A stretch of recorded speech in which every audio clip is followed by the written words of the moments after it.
Salve sahabat KKSKAM yang terkasih, khususnya kaum perempuan Kristiani. Saya Megaria Tampu Bolon, hadir kembali menjumpai Anda sekalian dalam ruang KTKC Awam, Komisi Kerasulan Kitab Suci Keuskupan Agung Medan.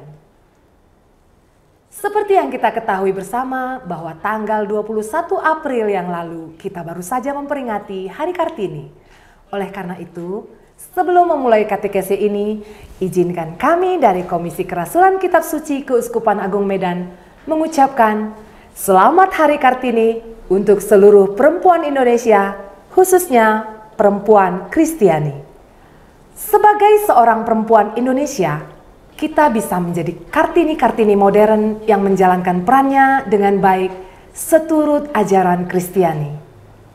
Sahabat KKS terkasih, khususnya kaum Kristiani, apakah Anda sudah melihat tayangan kami pada edisi sebelum edisi ini mengenai perempuan yang meneladani ajaran Kristus? Jika belum, kami akan menghadirkan sekilas tayangan edisi yang lalu agar kita dapat lebih memahami edisi katekese kali ini. Sikap perempuan yang meneladani ajaran Kristus. Takut akan Allah, yakni dengan menghindari pemegahan diri dan selalu menggantungkan hidup pada Tuhan. Berdoa, menyerahkan segala kekhawatiran kepada Tuhan. Menjaga kekudusan, menjaga martabat diri sebagai perempuan. Murah hati, rela menderita demi orang lain dan mengasihi sesama makhluk hidup. Rendah hati, menghindari kesombongan dan menghargai kelebihan orang lain.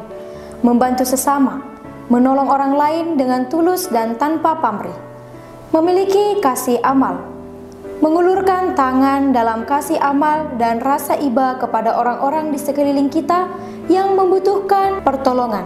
Memiliki kesabaran, bersabar saat menghadapi masalah yang ada. Memiliki kerendahan hati, menyadari kelemahan diri dan menghargai talenta yang diberikan Tuhan. Memiliki peran dalam keluarga, menjadi partner yang baik bagi suami dan membina keluarga yang bahagia. Nasihat untuk perempuan dalam kitab suci. Demikianlah juga hendaknya perempuan. Hendaklah ia dandan dengan pantas, dengan sopan dan sederhana. Rambutnya jangan berkepang-kepang, jangan memakai emas atau mutiara, ataupun pakaian yang mahal-mahal. Tetapi, hendaklah ia berdandan dengan perbuatan baik, seperti yang layak bagi perempuan yang beribadah. Tunduklah kepada suamimu seperti kepada Tuhan, karena suami adalah kepala istri, sama seperti Kristus adalah kepala jemaat. Dialah yang menyelamatkan tubuh. Karena itu, sebagaimana jemaat tunduk kepada Kristus, demikian jugalah istri kepada suami dalam segala sesuatu. Sahabat KKS yang terkasih, bagaimana tanggapan Anda? Apakah kita para perempuan Kristiani memahami apa yang diminta oleh kitab suci dalam menjalani hidup kita sebagai seorang perempuan yang diajarkan oleh Kristus, khususnya di era modern seperti saat ini? Nah, kali ini kita akan membahasnya dengan beberapa tokoh perempuan yang melayani dan mengabdikan diri sebagai pelayan-pelayan Kristus melalui bidangnya masing-masing. Mari sejenak kita memperkenalkan para narasumber kita. Yang pertama adalah Suster Morianita Sitohang FSA yang saat ini bekerja di Komisi Keluarga Keuskupan Agung Medan. Halo. Lalu ada perempuan sejati yang telah lama berkarya di stasi, yakni Ibu Resdina Simanjuntak yang bertugas sebagai Ketua Dewan Stasi Santo Yosep Sesi Kambing. Hai. Yang ketiga dan tak kalah penting adalah mewakili kaum muda, Saudari Emika Florida Barus yang saat ini bertugas di Komisi Kepemudaan Keuskupan Agung Medan. Halo semuanya. Baiklah saudara-saudari, mari kita mengenal lebih dalam lagi tentang para perempuan hebat yang berkarya di Keuskupan Agung Medan ini. Mari kita cari tahu bagaimana mereka menjalani peran-perannya baik dalam kehidupan sehari-hari maupun dalam pelayanannya di tempat tugas mereka masing-masing. Baiklah, kita akan menggali lebih dalam tentang semua yang penting kita bicarakan untuk edisi Gaya Hidup Perempuan Kristiani di zaman modern ini. Pertanyaan pertama adalah, apa yang saudari ketahui tentang seorang perempuan Kristiani di zaman modern ini? Baik di kalangan anak muda, perempuan yang telah berumah tangga, maupun biarawati. Yang pertama mungkin dari kaum ibu dulu, mewakili kaum ibu. Boleh ibu, silahkan. Baik, kalau menurut saya, bagaimana perempuan di zaman sekarang ini di dalam keluarga, sebenarnya kalau perempuan itu menyadari bahwa tugas seorang perempuan itu di dalam keluarga itu sangat penting. Kenapa? Karena sebenarnya pendidikan yang utama dan pertama itu ada dalam keluarga. Jadi perempuan itu tidak hanya mengatakan kodrat saya ya perempuan, tidak. Mereka harus mampu membagi waktu, sudah itu mendidik anak-anak. Jangan mereka lupa bagaimana pendidikan secara religius anak-anak itu mulai dari dini. Nah, jadi ada banyak hal sebenarnya tugas wanita atau perempuan di dalam keluarga itu sebagai Kartini masa kini. Karena peranan ibu ini memang betul-betul jamak di dalam keluarga itu. Demikian Ibu. Oke, kalau dari kaum muda ini bagaimana ini? Kaum muda kan sekarang terkenal dengan gaya hidup yang level up. Lalu bagaimana seorang perempuan Kristiani, kaum muda Kristiani dalam memandang tentang perempuan Kristiani di zaman ini? Baik. Nah, kalau menurut saya Kak, karena kan kita berbahas tentang perempuan Kristiani di zaman modern ya. Jadi karena kita Gen Z, anak-anak Gen Z, jadi kalau misalnya kita bahas terkait dengan gaya hidup, lalu bagaimana pandangan kita terkait dengan wanita Kristiani, ya kalau menurut saya sebagai orang muda, kita harus juga menunjukkan bagaimana kita mampu menjadi mencerminkan bahwa kita meneladani Kristus dalam kehidupan kita. Contohnya bagi orang muda, misalnya saya sebagai orang muda Katolik dan saya masih dalam tanda kutip memiliki aktivitas dalam lingkup gereja, misalnya meneladani Kristus dengan cara menunjukkan dimanapun saya hidup. Artinya ketika saya berkuliah, ketika saya bekerja, ketika saya bergaul dengan teman-teman saya dalam tanda kutip pergaulan yang sehat. Dengan begitu saya mampu menunjukkan bahwa saya adalah wanita Kristiani atau perempuan-perempuan Kristiani yang benar-benar meneladani Kristus. Begitu menurut saya Kak. Terima kasih. Wow, supel sekali. Bagaimana dengan kaum muda di sana? Perempuan-perempuan Kristiani khususnya kaum muda seharusnya meniru Emika. Nah, sekarang kita beralih bagaimana seorang biarawati memandang perempuan Kristiani di zaman sekarang. Bagaimana, Suster? Oke, perempuan Kristiani pada zaman sekarang ya, khususnya dalam hidup membiara, tentunya tidak asing lagi. Mereka ini atau kami ini seringkali disebut dengan biarawati, dan memang itulah panggilan biarawati. Nah, siapa sih biarawati ini ya dalam zaman modern sekarang dalam konteks perempuan Kristiani? Biarawati itu adalah kaum perempuan yang terpanggil dan dipilih oleh Tuhan untuk membaktikan diri dengan sukacita. Tentunya tidak ada paksaan di sana. Gitu ya. Nah, kaum biarawati ini menghidupi 3 kaul, yakni kaul ketaatan, kaul kemurnian, dan satunya itu kaul kemiskinan. Nah, inilah biarawati, kaum perempuan Kristiani khususnya dalam zaman modern sekarang. Terima kasih. Gitu. Sekarang kita mengetahui bagaimana seorang biarawati. Ternyata cukup ketat ya. Sangat ketat. Ya. Kita beralih ke pertanyaan berikutnya. Bagaimana pandangan para perempuan-perempuan yang ada di hadapan saya ini tentang gaya hidup seorang perempuan Kristiani yang meneladani ajaran Kristus? Kalau tadi perempuan Kristiani di zaman modern. Nah, kalau sekarang bagaimanakah pandangan mereka ini terhadap gaya hidup perempuan yang mungkin semestinya meniru ajaran Kristus? Saya yang pertama sekali ke Suster dulu karena saya masih agak surprise tadi. Ya, silakan Suster. Oke, Oke, pandangan saya dengan gaya hidup perempuan Kristiani, mungkin saya akan lebih berbicara dari konteks hidup membiara ya. Gaya hidup membiara tentunya berbeda dengan gaya hidup kaum perempuan yang di luar dari biara gitu. Nah, pandangan saya terhadap gaya hidup para kaum biarawati itu sangat positif karena lewat kehidupan kami sungguh harus bisa mencerminkan bahwasanya gaya hidup kami sebagai biarawati, sebagai pengikut Yesus memang harus meneladani yang tadinya itu dicerminkan dalam ketiga kaul, khususnya itu kaul kemurnian, kaul kemiskinan. Maka boleh dikatakan kalau biarawati tidak terlalu banyak pernak-pernik sini, begitu ya, sederhana ya. Terus juga pilihan hidup ya. Kalau misalkan ada kopi, ada ini, ada itu, tentunya kaum biarawati itu harus memilih yang lebih sederhana, begitu ya. Jadi inilah gaya hidup yang dihidupi oleh kaum biarawati, dan tentunya gaya hidup ini sangat positif dalam meneladani Kristus. Ya.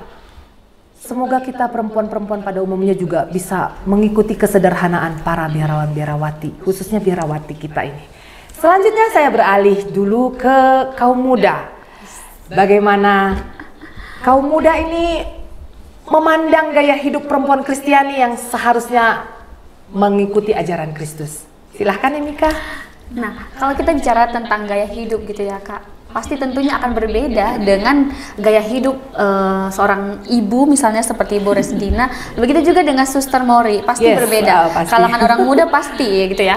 Tapi kalau menurut saya sebagai orang muda Kristiani, kita juga harus menunjukkan gaya hidup yang, kalau kata Suster tadi sederhana, memilih makanan ya, makan atau minuman ya yang paling sederhana lah kita pilih. Tapi kalau dari saya sendiri tidak semata-mata hanya tentang kesederhanaan yang begitu tadi, tentang memilih makanan yang paling sederhana, tetapi bagaimana kita menyesuaikan memang bagaimana apa sebenarnya diri kita, bagaimana keadaan diri kita, menyesuaikan dengan gaya hidup kita, pergaulan kita. Jadi bukan semata-mata ketika saya harus menyesuaikan gaya hidup saya dengan gaya hidup teman saya yang glamor misalnya, tapi saya menunjukkan kesederhanaan. Kalau memang saya sederhana ya saya sederhana, kalau memang saya penampilannya seperti ini ya seperti ini, bukan membuat sesuatu yang mengada-ngada atau melebih-lebihkan, lebih realistis aja hidup kita gitu.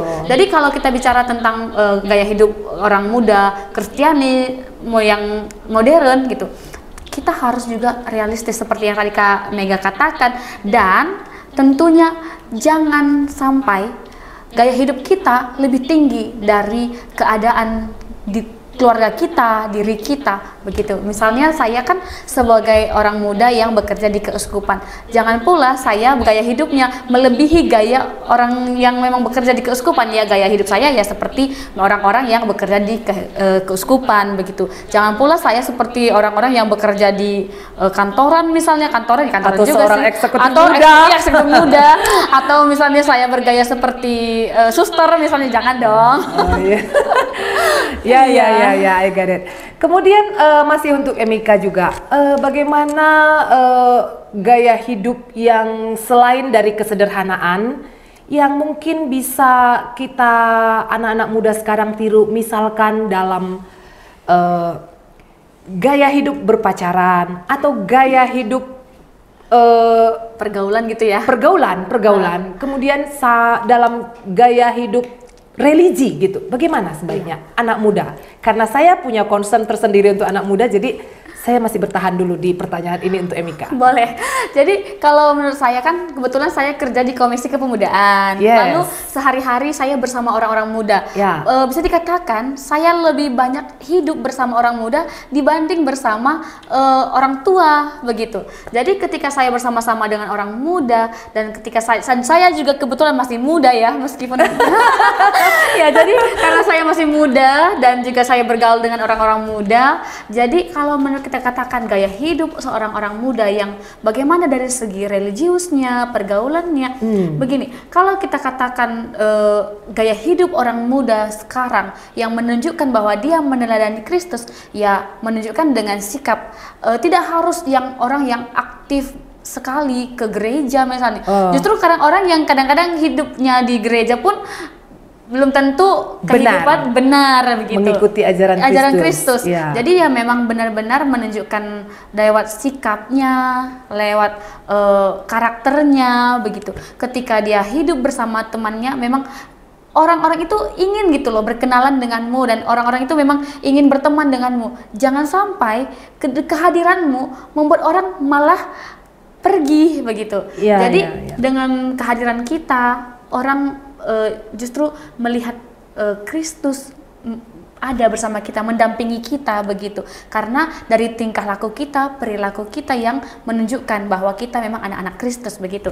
Lalu Kak, kalau untuk gaya hidup berpacaran, orang yang memang benar-benar menjaga dirinya begitu, menunjukkan bahwa kau anak Kristus dan kau harus meneladani Kristus dan menjaga dirimu, keutuhan. Karena kan kita kayak keutuhan ciptaan. Nah, kita ini harus seorang yang utuh begitu. Jangan karena teman-teman kita ikut bergaya hidup bebas gitu, kita ikut-ikutan. Justru harusnya sebagai seorang muda Kristiani, kita yang mengajak teman kita, membawa dia, merangkul dia kembali kepada Kristus begitu.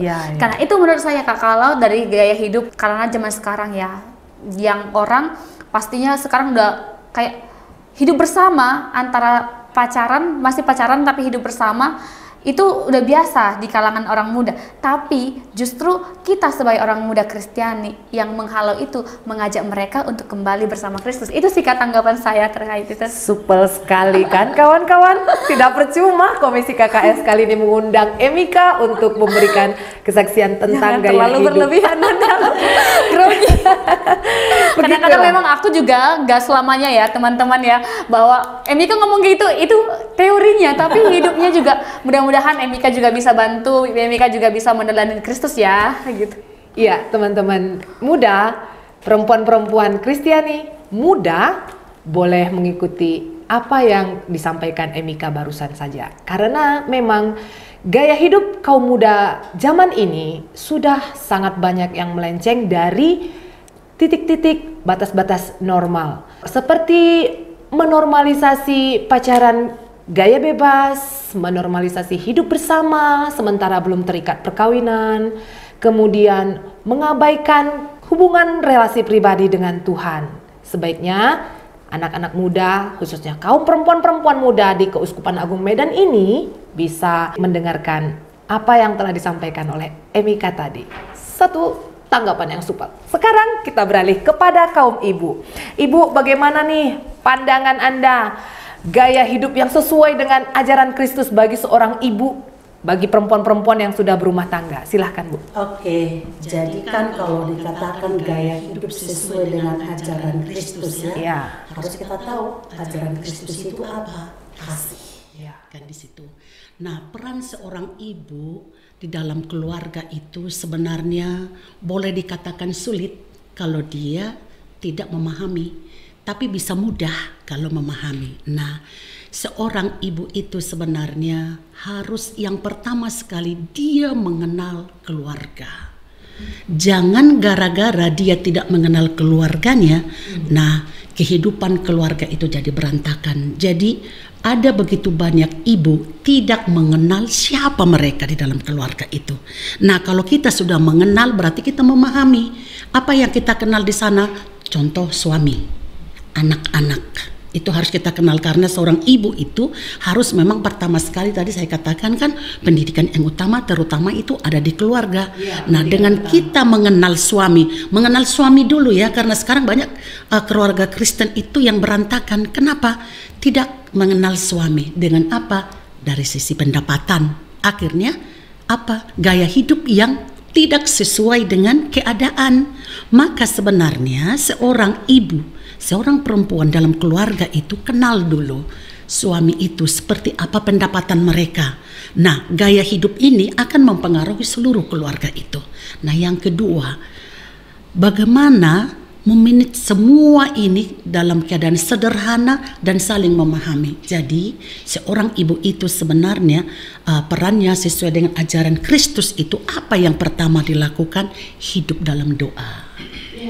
Itu dia, hidup dalam doa. Dari usia anak-anak itu, dari muda, dari dini, ajarkan mereka hidup dalam doa. Nah, ada kebanyakan itu orang Kristiani berdoa hanya waktu makan dan tidur doang, ya kan? Dan sampai sekarang masih banyak saya temukan itu berdoa dia waktu makan, setelah selesai makan dia tidak berdoa lagi. Nah, di pesta berdoa. Nah, kenapa ini tidak ditanamkan di keluarga? Jadi alangkah baiknya berdoa mau makan, berdoa setelah makan, dan buatlah bergiliran. Tidak satu orang yang memimpin. Dan setelah itu nanti anak-anak mungkin belajar atau apapun, sebelum tidur kumpulkan dulu. Tidak mungkin harus panjang-panjang, tapi bacalah misalnya kitab suci kalau tidak boleh di pagi hari ya. Jangan lewatkan satu hari pun tanpa membaca kitab suci. Baca kitab suci itu. Yang manapun dibaca, yang penting di situ kita berkumpul dengan keluarga. Jadi seorang ibu sesuai dengan ajaran Kristus itu, ajarkan anak-anak hidup dalam doa. Itu dia, baca kitab suci. Nah, dengan itu adakan juga dalam keluarga itu bagaimana sering lah. Ya, dari dini mereka sering dalam keluarga itu. Nah, kemudian ajarkan ke anak-anak itu jujur dan saling memahami satu sama lain. Jadi hidup dalam doa itu seperti apa? Nah, dengan demikian menurut saya sebuah keluarga kalau mereka sudah hidup dalam doa, ini tidak akan terjadi lagi di sini keluarga yang berantakan. Persoalan ada, pasti ada. Tapi dengan adanya kebersamaan tadi dengan seorang figur, seorang ibu yang sederhana yang meneladani Bunda Maria itu, nah dengan demikian masalah yang dalam keluarga itu dibicarakan bersama, maka keluarga itu jadi mudah untuk mengatasi semuanya. Karena masalah dalam keluarga pasti ada kan? Tidak mungkin tidak ada keluarga tanpa masalah. Masalah itu biarkan saja datang, tapi sekarang fokus kepada bagaimana mengatasi masalah itu supaya masalah itu benar selesai. Nah, seperti itu. Jadi kalau saya menekankan kesederhanaan dan hidup dalam doa. Demikian Ibu, terima kasih. Baiklah, itu tadi jawaban dari Ibu Resdina. Kaum ibu, ayo mari kita dengarkan. Apakah kita sudah meneladani ajaran Kristus dalam hidup kita dan peranan kita di keluarga, membawa anak-anak kita dalam suasana doa, membiasakan anak-anak kita untuk membaca kitab suci, membiasakan berkumpul di dalam keluarga kita dalam sebuah suasana doa. Oke, kita kembali dengan pertanyaan ketiga. Menurut Anda, apa peranan perempuan dalam hidup berkarya dan bermisi di tengah keluarga dan masyarakat? Saya akan ke Emika dulu, karena di tengah keluarga dan masyarakat ini. Keluarga mungkin Emika kita skip dulu, untuk keluarga nanti saya pindahkan ke Ibu, ke bagian Ibu. Kalau untuk di masyarakat, kaum muda ini punya peranan apa sih gitu? Nah, kalau kita bicara tentang peranan orang muda ya Kak, kalau kita kayak peran orang muda Kristiani, khususnya perempuan di kalangan masyarakat begitu. Jadi kalau tadi kita berasal dari bagaimana tentang kita meneladani Kristus, tetap kita pada teladan kita ya, yaitu Yesus Kristus. Jadi kalau kita katakan apa perannya, justru saya merasa bahwa orang muda yang paling memiliki peranan pada saat ini. Kenapa? Karena kalau kita katakan kembali lagi, orang muda itu adalah masa kini dan masa depan gereja. Jadi Ibu Resdina tadi sebagai ibu yang meneladankan ajaran Kristus kepada anak-anaknya, kepada suaminya. Nah, sama dengan saya juga, ketika saya menjadi seorang ibu kepada Ibu, saya harus juga mampu melakukan hal itu, meneladangkan itu. Dan saat ini orang-orang muda memiliki peran penting di lingkungan masyarakat. Bagaimana orang muda itu terjun langsung ke berbagai kalangan, baik itu di kalangan masyarakat. Contohnya di bulan November kita melakukan pemilihan pemungutan suara ya untuk gubernur begitu. Orang-orang muda di situ berperan, baik menjadi penyelenggaranya atau pelaksananya. Di situ banyak orang-orang muda yang terlibat langsung, dan disitulah juga orang-orang muda memiliki peran penting dan menunjukkan teladan Kristus tadi pada saat diberikan kepercayaan di lingkungan masyarakat. Karena di lingkungan masyarakat ini kan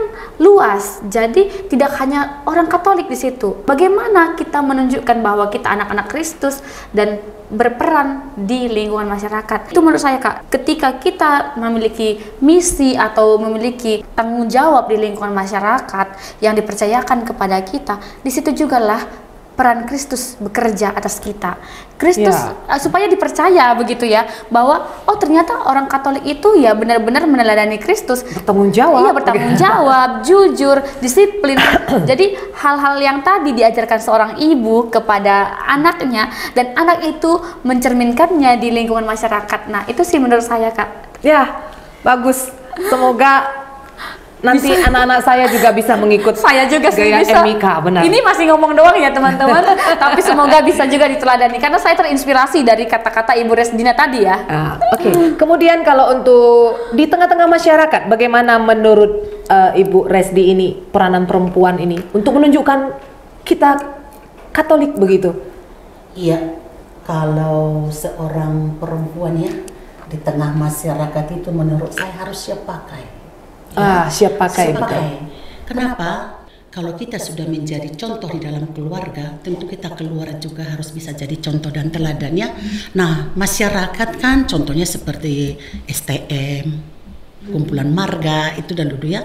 Nah, kalau misalnya saya sendiri ini sering saya katakan bahwa saya itu ban serap di perkumpulan marga. Kenapa? Tidak tugas saya loh membawa renungan saat ini, tapi karena pembawa renungan tidak datang, saya harus siap. Kenapa saya bisa siap membuat itu? Padahal sebenarnya kalau menurut saya pelajari tidak boleh sembarang untuk membawa renungan, harus persiapkan dulu matang kan begitu ya. Setidaknya batin. Iya, tapi paling tidak kalau memang sudah kumpul semua, kenapa kita belum mulai nih, gitu kan? Kenapa kita belum mulai? Gak datang pengkhotbahnya, loh bagaimana nih? Kalau nggak datang pembawa renungan, jadi kita bubar nih. Oke lah, saya hanya berdoa Tuhan tunjukkan apa tadi yang saya dengar di gereja, ya saya coba. Nah di situ walaupun menurut saya ya, ini sebenarnya nggak sesuai dong dengan apa yang saya pahami sebenarnya saya pelajari ya di apa itu di Komisi Kitab Suci itu harus saya persiapkan matang. Ya, tapi Tuhan bagaimana? Karena harus siap saya dipakai di sini. Nah, dengan itu mereka yang lingkungan itu di misalnya katakan di STM itu, ih hebat ya, walaupun dia perempuan bisa ya. Nah, sebenarnya kan di situ kata bisa itu ya bukan kita yang berkarya, menurut saya kita dipakai oleh Tuhan ya kan. Iya, Tuhan berkarya melalui kita dan Roh Kudusnya kan gitu. Apalagi kan kalau itu kan okumene seperti yang dikatakan adik tadi, bukan hanya Katolik di situ, okumene macam lagi suku kan gitu ya. Begitu juga dengan di marga. Nah, jadi kalau saya mengatakan peran kita di masyarakat itu memang banyak. Nah, saya sendiri sekarang sebagai KDS ini saya katakan tadi kan mengapa ada orang meninggal. Nah, di sana kan tidak kita mungkin belum pernah mendapat pembelajaran katekesi tentang itu, tapi kita harus mampu bagaimana? Ya, kita menyerahkan diri dulu kepada Tuhan. Jadi kalau menurut saya sebagai seorang perempuan apapun peran itu bisa, tapi yang pertama kita jangan sombong, rendah hati. Ya. Itu dia ya, mengandalkan Tuhan dalam hidup. Nah, dengan ini saya rasa seorang perempuan itu di mana saja. Dan satu, jangan kita menjadi batu sandungan kepada orang lain. Kita harus menjadi berkat kan begitu. Paling tidak kalau kita datang ke tempat itu seperti dikatakan adik ini tadi, orang jadi senang, tersenyum, jangan jadi merengut mereka kita datang ya, bahkan pergi kan. Itu dia. Jadi kita dirindukan begitu loh. Jadi itu menurut saya kalau di tengah-tengah masyarakat. Nah, kalau kita tadi sudah bisa menjadi figur seorang perempuan yang disenangi ya, cuma saja kita bisa tampil di mana saja dan memang mari ambil peran di sana. Itu menurut saya Ibu. Terima kasih. Super sekali. Ternyata seorang perempuan itu selain harus memang bermental baja, menunjukkan sikap yang baik di hadapan umum, juga harus bisa jadi ban serap. Artinya sebelum menjadi ban serap, setiap perempuan itu juga harus mempunyai kemampuan. Iya, sebelum menjadi ban serap itu kan harus punya kemampuan dulu, baru bisa ban serap. Karena tidak ada ban serap yang kempes. Iya toh? Iya, ban serap itu selalu dalam kondisi baik dan siap pakai, begitu. Kemudian saya mau bertanya, menurut Anda apa saja peranan perempuan dalam karya pastoral dan misi gereja di tengah keluarga yang lebih realistis, di tengah keluarga, di tengah masyarakat umum, karya pastoral yang sesuai dengan pelayanan ibu-ibu. Tapi sebelumnya saya melalui suster dulu. Karya pastoral, karena sebenarnya suster ini berperan sebagai staf komisi keluarga, padahal beliau belum berkeluarga. Nggak akan berkeluarga. Dan tak akan berkeluarga. Amin, kita doakan. Jadi kita perlu tahu juga apa yang suster ketahui mengenai peranan perempuan dalam karya pastoral, khususnya di keluarga gitu, sesuai dengan pelayanan suster.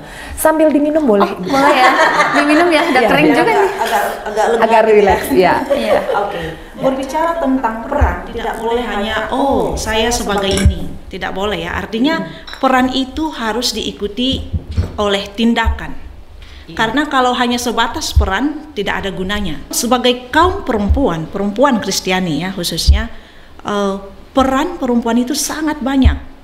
Jadi teringat apa yang dikatakan oleh mendiang Bapak Suci ya, Paus Fransiskus, kita harus mengingat bahwa pada dasarnya gereja itu adalah seorang perempuan, dan dia sambung, gereja itu adalah seorang anak perempuan, pengantin perempuan, dan juga seorang ibu. Artinya peran itu sangat luas, tidak boleh hanya satu dan cukup sampai di sini begitu. Nah, bagi saya dalam pastoral, pada hakikatnya perempuan itu memberi kehidupan ya. Itu panggilannya untuk menjadi seorang ibu, melahirkan, membawa kehidupan, membawa hidup baru lah ke dunia ini begitu. Nah, jadi dalam pastoral seorang perempuan itu harus mampu memberikan kehidupan. Apapun yang menjadi perannya. Kalau dia menjadi seorang guru, itu pastoralnya, maka dia harus bisa memberikan kehidupan. Kalau dia menjadi seorang ibu rumah tangga, dia juga harus bisa memberikan kehidupan. Kalau misalkan dia aktif sebagai pemuda di gereja, maka dia juga harus memberikan kehidupan. Nah, kehidupan apa ini ya begitu ya? Kehidupan yang artinya memberikan sesuatu yang sungguh berharga, hidup gitu. Jadi tidak hanya saya seorang guru tetapi bawaan kita mati begitu ya, tidak memberikan hidup ya kepada siswa kita, kepada teman-teman kita. Pastoral inilah mungkin yang dari yang saya alami ya sebagai biarawati. Pastoral itu memberikan hidup, karena memang hakikatnya kita perempuan harus membawa hidup. Iya, membawa hidup ya. Kehidupan. Dan sebagai biarawati, keuskupan kita sangat terberkati dengan jumlah biarawati yang banyak dan bermacam-macam ya. Nah, dan disitulah juga para biarawati ini lewat karisma dan spiritualitas kami masing-masing memberikan hidup, baik itu di bidang kesehatan, baik itu di bidang pendidikan, dan banyak sekali. Nah, jadi saya rasa ini yang boleh saya katakan peran perempuan Kristiani di dalam berpastoral gitu ya. Oke. Sangat terwakili ya. Sepertinya jawaban dari Evika dan Ibu Resdi ini sudah dirangkum oleh suster gitu. Saya mau tanya satu hal yang penting. Kita ini berempat ini adalah perempuan. Saya mungkin juga kaum ibu, tapi saya sangat mencintai dunia anak muda. Karena saya lama aktif di kepemudaan di anak muda ya. Sebagai kaum perempuan Kristiani, tokoh-tokoh Katolik di dalam gereja, di lingkungan masyarakat, di tempat bekerja, tempat pelayanan, siapa tokoh perempuan yang sangat kalian teladani, sangat kalian puja, atau bahkan menjadi inspirasi dalam kehidupan? Saya memberikan 3 nama, spesifik hanya 3 nama: Maria Ibu Yesus, Elizabeth, atau Maria Magdalena. Tolong berikan 1 nama dan mungkin secara singkat saja alasannya why gitu. Saya mulai dari suster. Oke. Tokoh itu ada bagi saya pribadi adalah Maria Ibu Yesus ya. Maria Ibu Yesus. Yes, Maria Ibu Why? Yesus, because fiat voluntas tua, terjadilah kehendak menurut kehendakmu. Jadi sebagai perempuan Kristiani, bukan hanya biarawati, tetapi perempuan Kristiani, seharusnya kita bisa mampu mengatakan setiap saat bahwa fiat voluntas tua. Apapun yang menjadi kegiatan saya, apapun yang masalah yang tengah saya alami, baik itu suka, baik itu duka, saat itu saya harus mampu mengatakan fiat voluntas tua.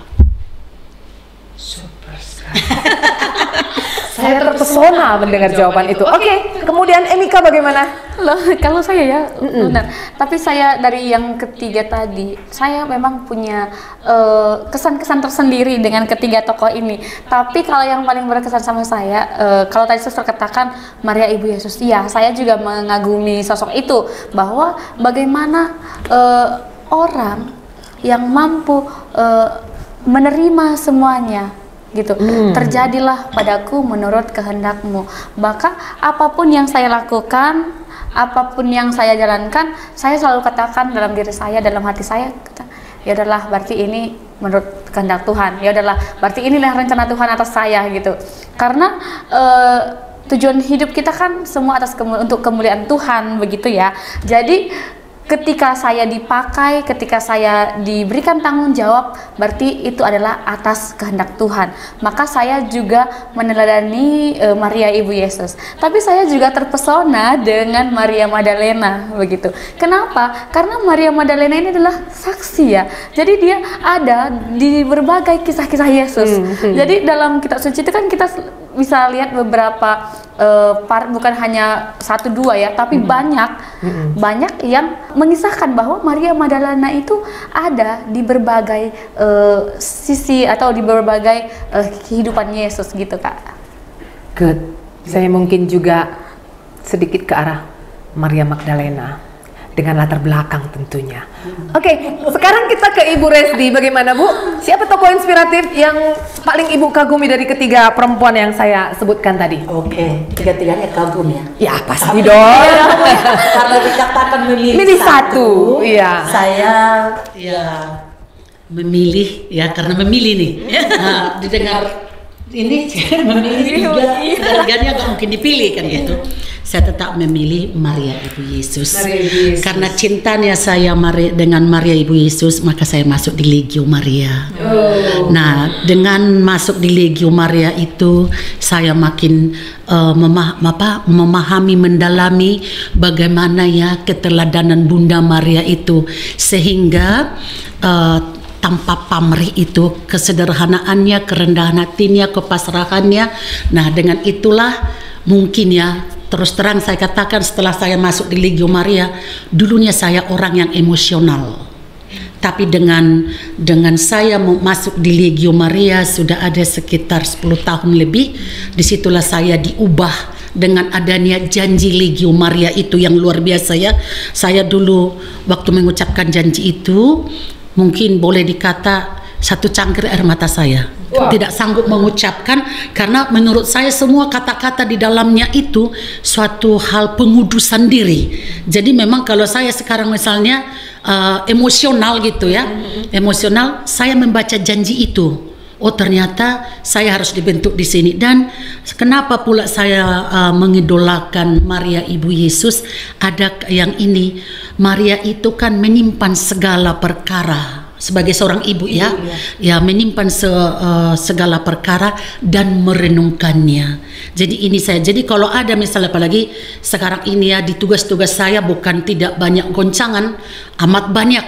Dan juga saya bangga ini, katanya di Kota Medan baru saya pertama sekali KDS wanita. Saya tidak tahu di Kota Medan, lain kalau di luar. Tapi di situ waktu itu ketika itu saya merasa ini teladan dari Bunda Maria. Mungkin kalau saya tidak masuk di Legio, saya nggak mau menerima itu dulu. Tapi begitu saya memang mendalami, ada buku yang kami pelajari. Nah disinilah saya diubah banyak. Jadi sehingga orang-orang yang mengenal saya, mungkin siswa saya dulu dikatakan, ibu itu beda ya dari kita dulu. Jadi memang saya tetap meneladani tiga-tiga, tapi terutama Bunda Maria. Ya, demikian. Baiklah, teladan Bunda Maria memang sangat menginspirasi banyak orang, khususnya perempuan-perempuan yang ada di hadapan saya ini. Sekarang kita secara singkat saja, tolong closingnya, apa pesan Anda untuk perempuan-perempuan Kristiani di zaman sekarang? Saya mulai dari suster. Singkat saja suster. Hai kaum perempuan muda di sana, pesan saya, jadilah perempuan pendoa dan bertindaklah dengan iman, bukan dengan ketakutan ataupun kecemasan. Ya, Ibu Resti bagaimana? bagi semua perempuan yang mendengarkan di seluruh Indonesia, ya, bukan dunia, jadilah menjadi teladan dalam keluarga, pendoa, jujur rendah hati, dan landasan memotivasi di mana saja kita berada. Baik. Sekarang Mika. Saya nggak bisa menasehati, tapi saya cuma berpesan bahwa sebagai seorang muda Katolik, sebagai seorang perempuan Katolik, tentunya kita harus menunjukkan bahwa dari tindakan kita seorang anak-anak Kristus. Itu aja, Kak. Baiklah, sahabat-sahabat KKS yang terkasih, demikian tadi perbincangan kami dengan para tokoh-tokoh perempuan yang ada di Keuskupan Agung Medan. Semoga perbincangan kami ini menjadi tayangan yang memberikan Anda semua manfaat. Semoga pesan-pesan dari perbincangan kali ini bisa menjadi pandangan yang boleh juga perempuan-perempuan Kristiani semua terapkan. Dan semoga tayangan kami ini bermanfaat untuk bukan hanya kaum perempuan saja, tapi semua umat Kristiani yang ada di Keuskupan Agung Medan secara khusus dan umat Katolik di dunia secara umumnya. Saya Megaria Tampu Bolon mengucapkan banyak terima kasih telah menyaksikan kami. Sampai jumpa di edisi berikutnya. Salve, bye.